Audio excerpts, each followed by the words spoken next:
Okay, so step 1 is sculpting the clay with very fancy tools. My first idea was to cut the whole block of the clay into the shape of a face and then make like thin slices out of it. That might have been a good idea, but executing it was a mess and didn't work at all, so I decided to go and do this the normal way. And that meant rolling the clay into somewhat even discs, transferring the design, and then cutting it out with that fancy cheese knife.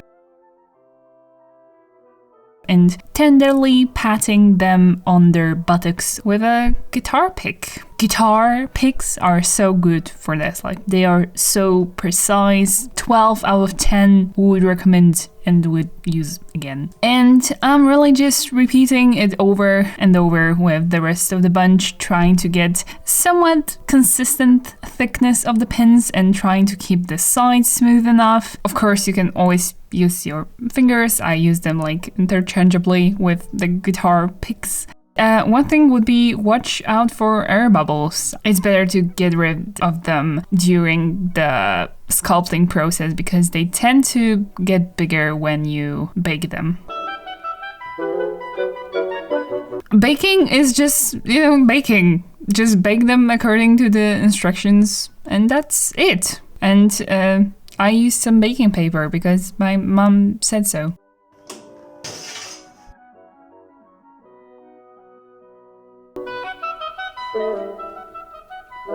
I thought this would be a breeze, just putting some podcasts on and smoothing those babes, but no, I actually approached this the wrong way. Like sanding those boys took me 2 or 3 even hours. Just don't do it in the air like me. Just take the pin, put it like that against the paper and try not to burn your fingers, and that's it, I think. By the way, if I wasn't going to use colored pencils, I probably wouldn't have to sand them. But since I want them to have that buttery, smooth texture and be very pleasant to work with, doing this, even for those 3 hours, was actually kind of worth it.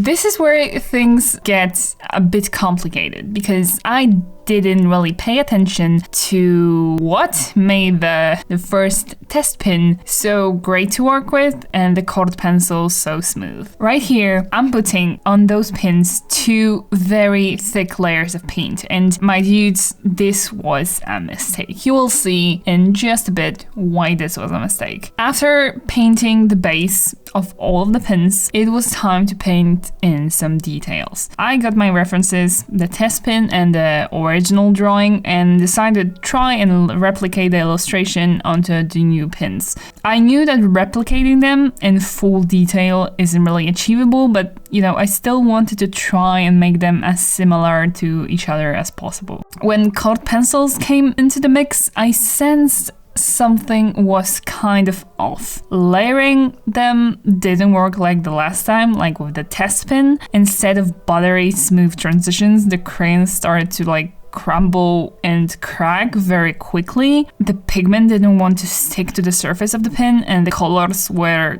getting a bit muddy, and I was really getting annoyed because I had no idea what the problem was. Hi, this is editing Sophie. I forgot to tell you about that part. So I tried to sand the pin, and I think I imagined that sanding it would take the top layer of the paint off. I don't know why I thought that, but Okay, this didn't work that well. It gave the pin a vintage feel though. Anyway, I decided to just wash the rest of the pins with a tiny bit of water. And remember, this works only when you are using watercolors or tempera gouache.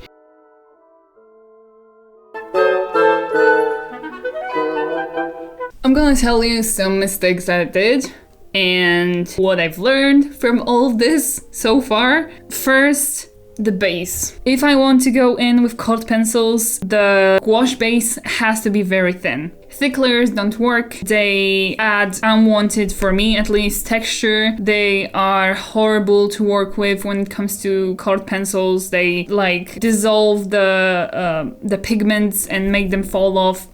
Just a mess, for me at least. That's my experience. Thin layers of watercolors and a little bit of gouaches, that's all I need. Definitely remember that you can have different types of gouaches. One thing that is great about tempera gouaches is that you can put down a little bit of water and smear off both the paint and the colored pencils. I think it works beautifully for like highlights or if you make a mistake or something. But one thing is that tempera gouache will like smear off if you like hold your fingers in some places for too long. Second thing, colored pencils, just like with every surface, some surfaces are better for colored pencils and can actually have more layers than others. I would say this is probably a surface that cannot handle too many layers.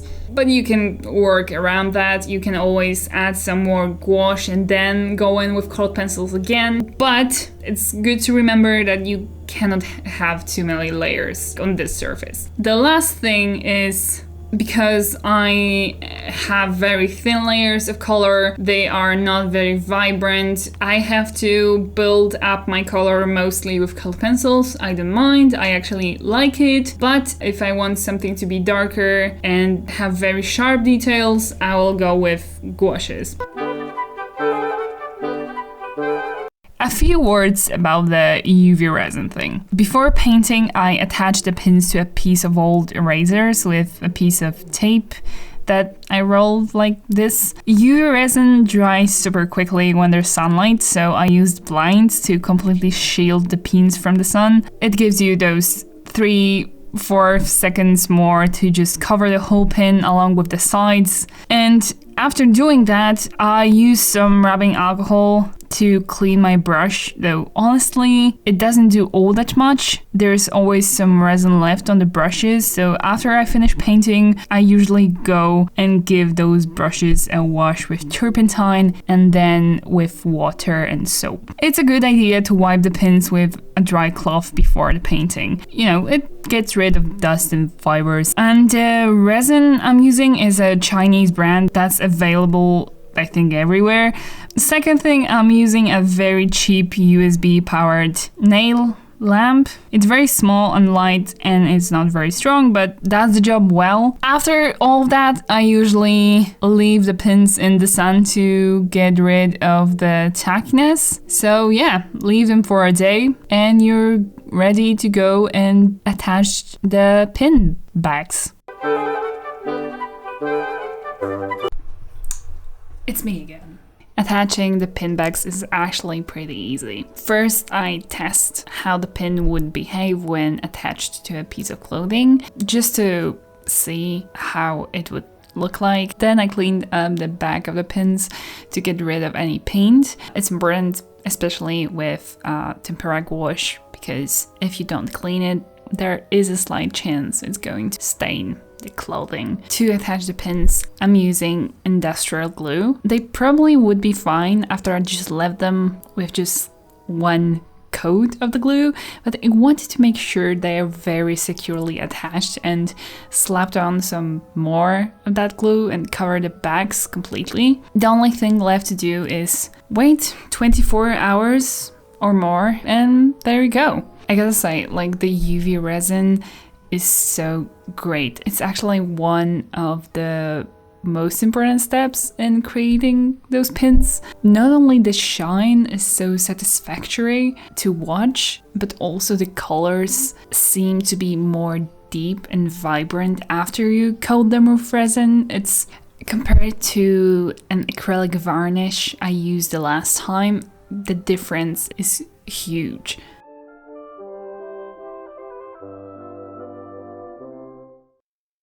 Thank you so much for watching. I hope you enjoyed. I did. I'm probably gonna be selling these. If you want one, then DM me on Instagram. Thank you so much for watching. Remember to like, subscribe to join my Dudes Club, and see you in the next video. Bye!